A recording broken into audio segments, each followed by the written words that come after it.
Okay, ladies and gentlemen, this will be a slide-free speech, if you can believe that. Hello, over there. If you would like to continue conversing, you can take it outside. Thank you. Okay, so this will be a slide-free speech, our final one for the evening, even though our schedule claims one more, because we, hey, Matthias. Thank you. If you have more questions, can you take them over there? Just because we're going to let our next guy talk. This is what happens after 4 days in DEF CON. I get a little aggressive. You know, I've been here since last Friday because of Black Hat. I don't know. I mean, if you like Vegas, this may be your thing, but I am not a Vegas person. I am not. I would not come here if it were not for this conference and Black Hat and Michelle making me come here. But I wouldn't do it. Okay, now let's talk about our slide-free last speech of the night. This is Dr. Stephen Zani. He's a PhD in man, I wrote this and now I can't read it. Comparative literature. Thank you. I actually could read my own writing. And a master's in philosophy and French. Actually, I didn't even know you can get a master's in French. Besides being French, I figured that would be a master. So this was new for me when I read that. He currently works as the Faculty Development Director for Lamar University. And he's giving a talk to us on how to unwork your job. Revolution, radicals, and employment by committee, right? Yeah, okay. So help me in welcoming Dr. Stephen Zani.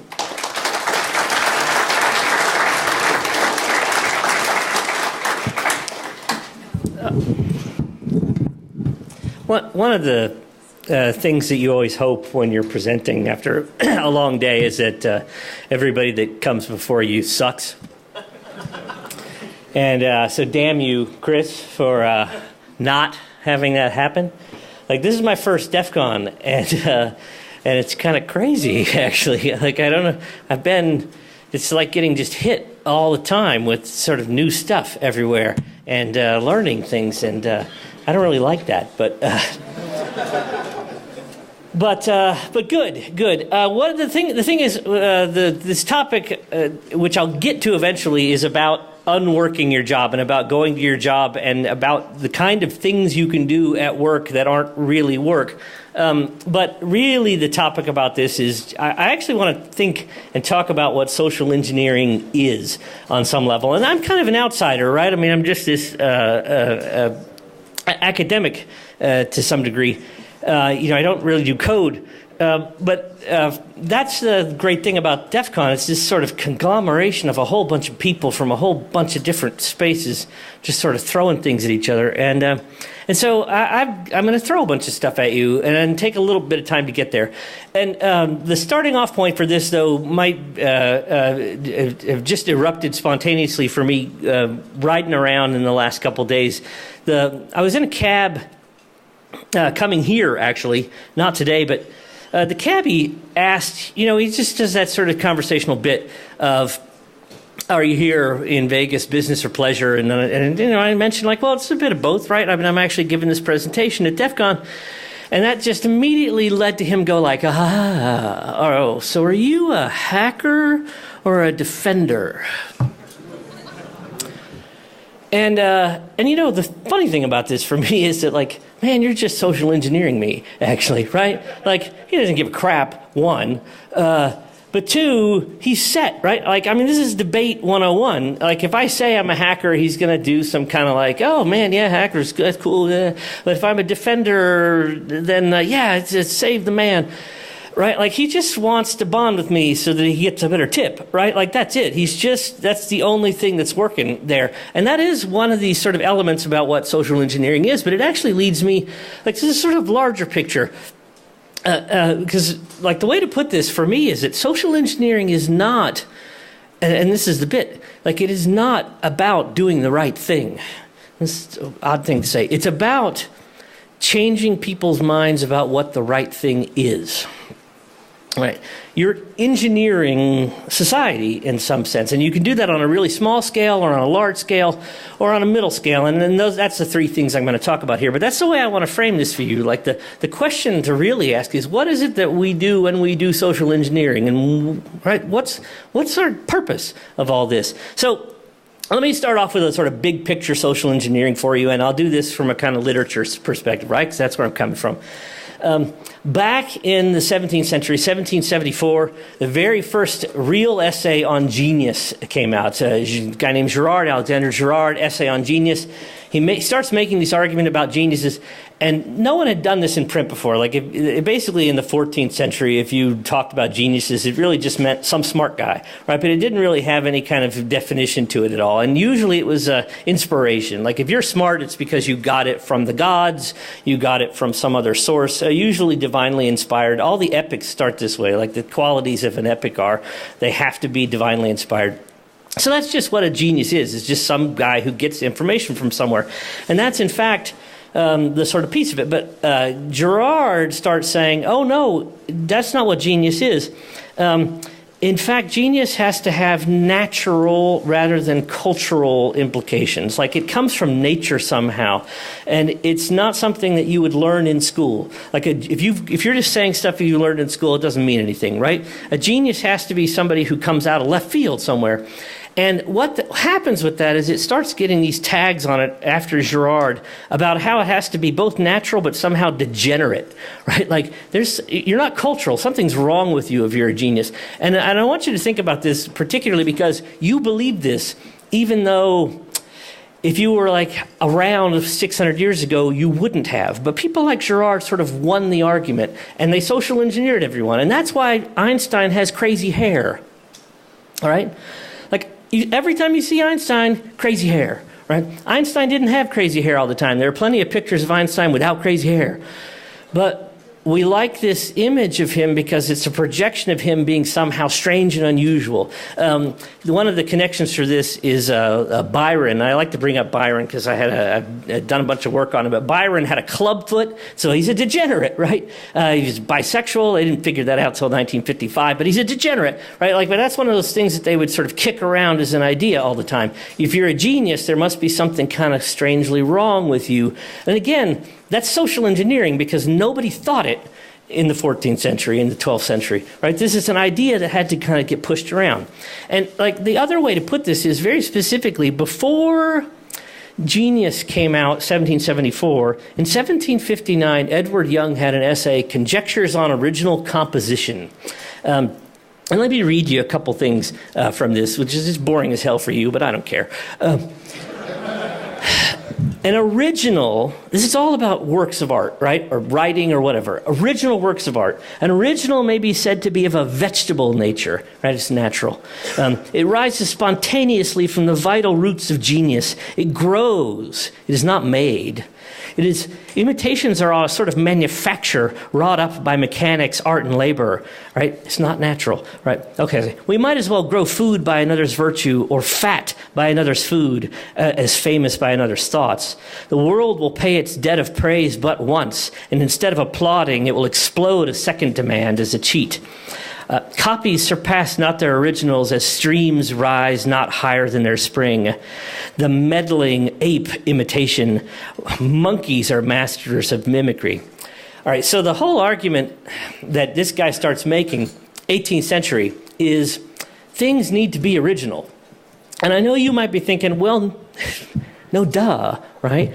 But the point is, prior to this 18th century, you weren't supposed to be original. There was no plagiarism. This is really sort of an interesting sort of piece. There's just no plagiarism. You would be expected, in effect, to take other people's stuff.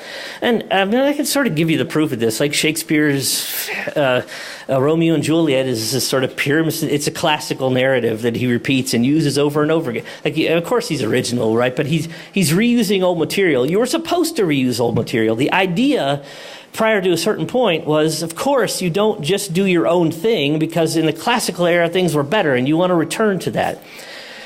Well, not a surprise, but again, what I want to say is this is social engineering, that right around, mid-18th century is when people start saying things need to be original, and that's when the first patent and copyright laws really start coming into effect in England and France and most of Europe, because that's when you start making money doing this thing. Right? So what a surprise that you get someone making an argument for originality, and then you get people making money off of being original. You can't make money off of doing something if it's not your work, right? These are conjoined ideas that sort of come around. Society changed its attitudes about what they thought about what was supposed to be artistic, creative work in this era, and they did it because of these social engineers, right? People who started publishing and making certain sets of arguments. Now that's large scale. I kind of want to switch up a little to do something smaller, though, briefly. And by the way, this is engineering of another sort, which is one of the things going on in academia these now, cognitive development. They've learned that if you go more than like 15, 20 minutes on a speech and you just sort of keep going, you lose the audience. They just totally bomb out. They don't retain anything. So you have to like make these pauses at a certain point.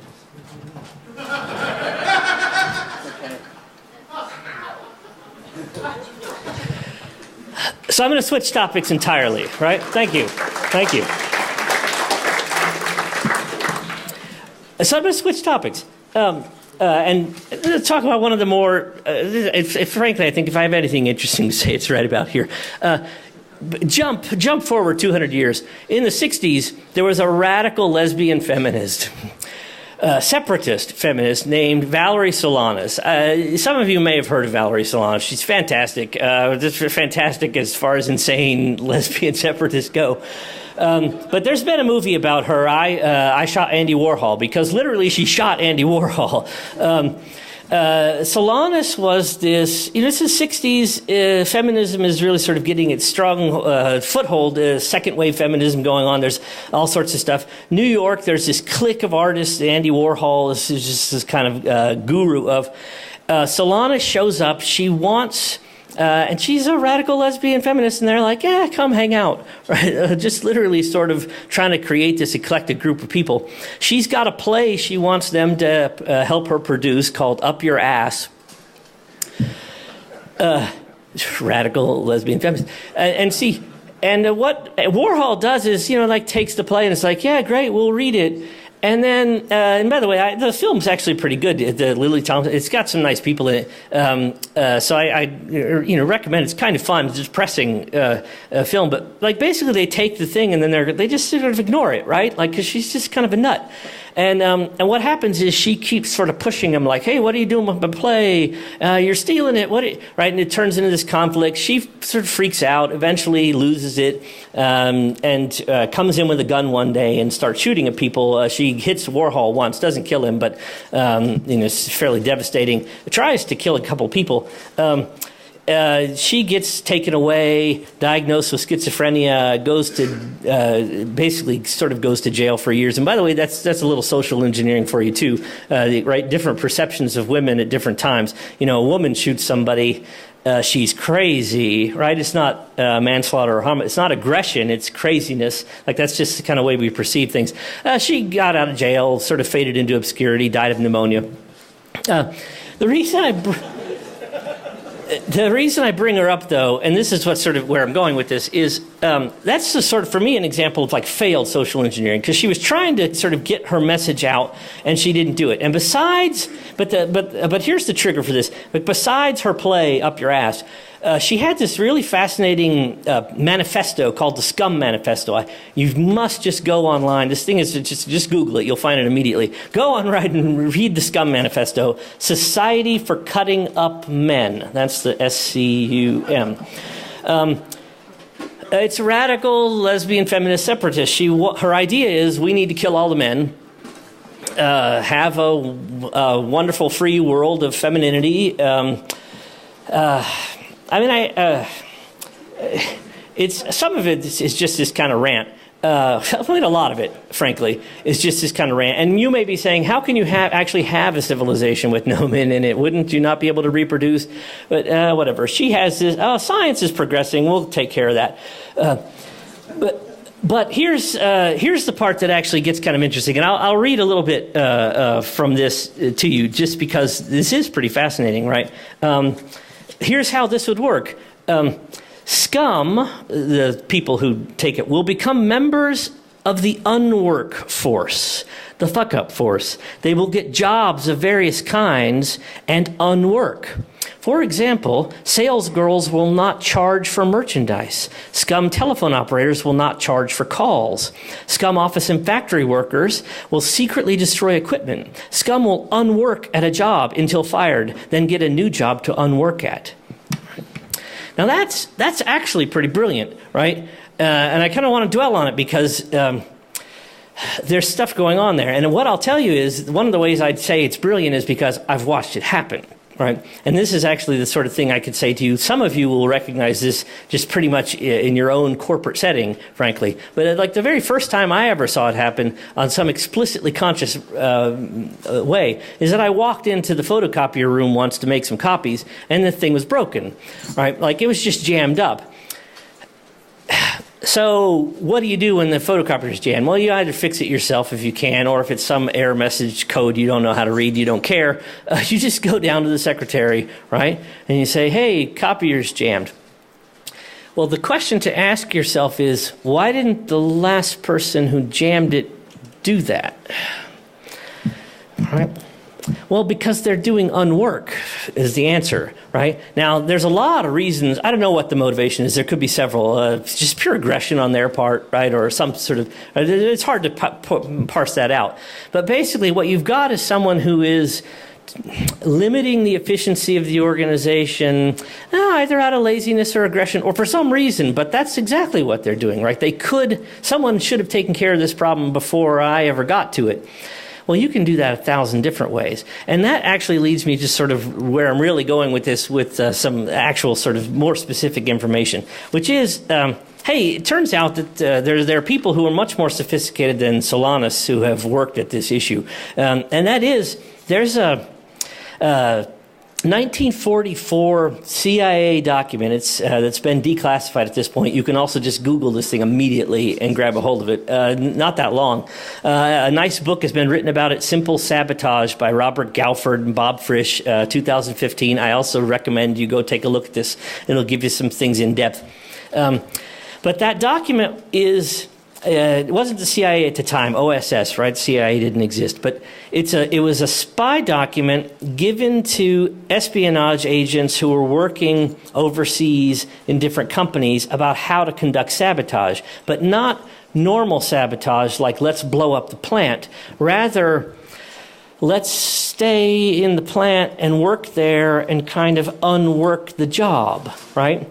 Now, and see, for spies, there are a lot of ways to do that. I think that you could sort of see are like physically really pretty easy to do. I mean, what you have to do is, let's say you just loosen a couple of bolts here and there, and then it's not going to break immediately. It's going to break 2 months from now when you're not around, right? That kind of thing. And so what you can do is you can really, I mean, if you did something extreme like blowing up the factory, that's a problem and it gets immediately solved and they address it. But if you just gum up the works a little bit here and there and you get somebody else to gum up the works here, then you cause some real damage that's permanent and long-lasting, and you work your way up the ladder, frankly, right? I mean, you can continue to cause more and more damage. Well, this was an actual CIA document that started getting used, right? But like literally the point to give you is this is actually how things can work in companies here. And what I want to say to you is sort of in a social engineering way, you have to recognize that it's both a negative force that maybe you want to try to find ways to thwart,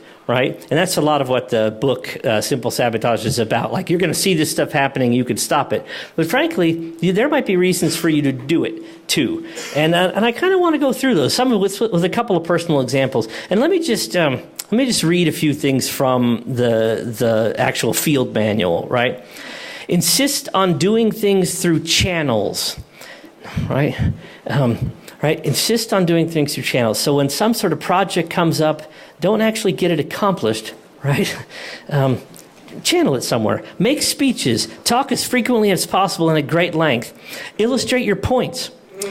When possible, refer matters to committees for further study and consideration. Attempt to make committees as large as possible. Never less than 5, right? Really, like if you have a committee, once it goes over 5, that thing is gold in terms of the kind of slowdown effect it has, right? Haggle over precise wordings of communication minutes. Refer back to matters decided last time and reopened them. Avoid caution, right? Except when you need it for your own project. Be reasonable. Tell everyone to be reasonable. Slow down. All right.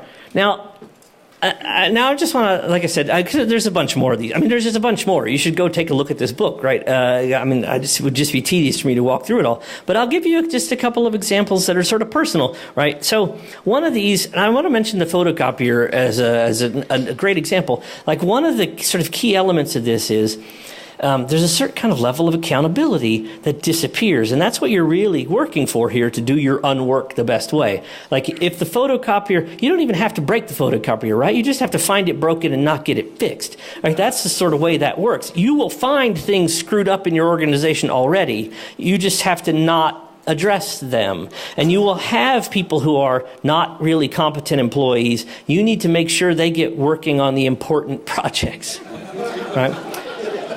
Like, right? You've got someone who's really efficient and knows how to do things. Shuffle them off into the corner to do this useless thing that actually won't affect much change. Like, these are the sort of projects, ways to do it. But you see, the point would be how does that ever come back to blame you in some kind of measurable way? It doesn't. And that's how this unwork really functions the best, is that it can be this kind of continual process. So, work slowly. And I'll give you one example of how to work slowly. Grammar is great, right? I mean, this is what nitpicky grammar people do. I'm an English major, right? Like, I know.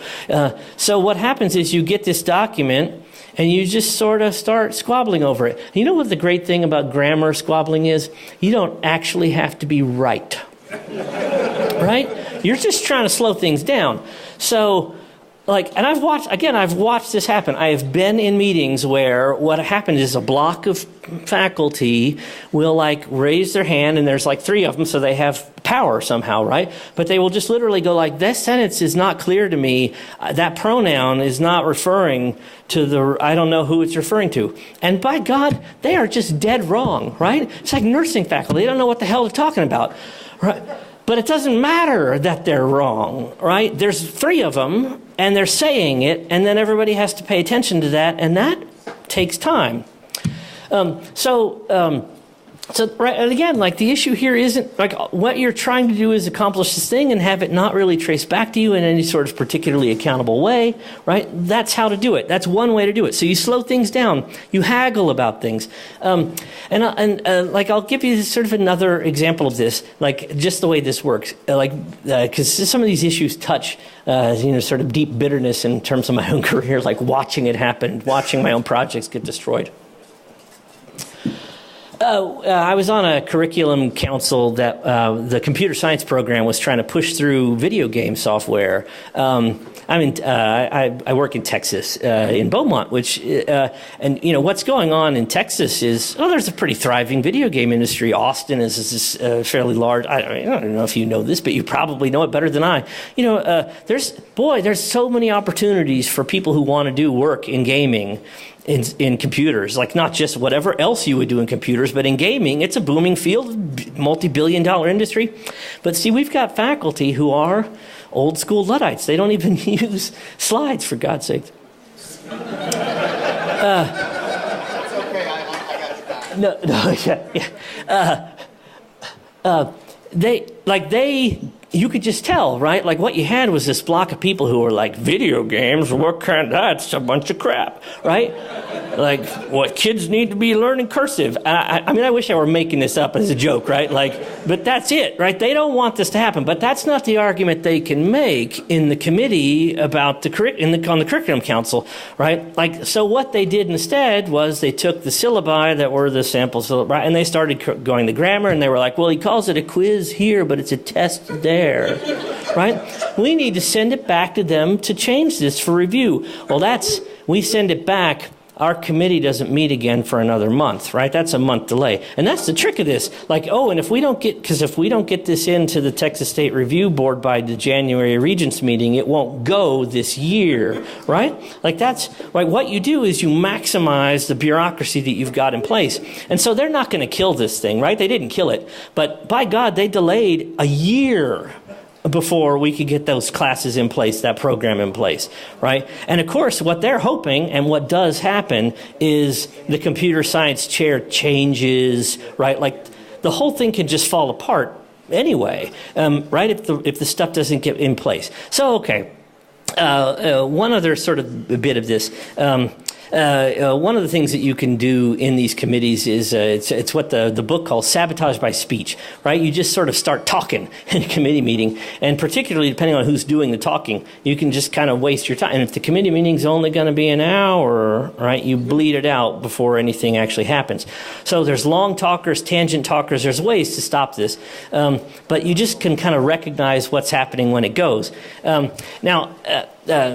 There's like a ton of other different sort of committee techniques that one could use. And so I won't sort of run and belabor the project. What I will say, though, is I think what you need to understand is, look, in some sort of real sense, and I'm coming back to the start of the presentation, there really is no, like the defender or hacker paradigm, that sort of binary, it's false, right? What I don't want to say is there's a bunch of evil people on the committees and then you're the good person trying to change things. Like what you've got with that person who's trying to stop the computer science, they believed in what they were doing, right? They think that gaming sucks, right? And for them, it's a loss of academic integrity that you would start teaching gaming.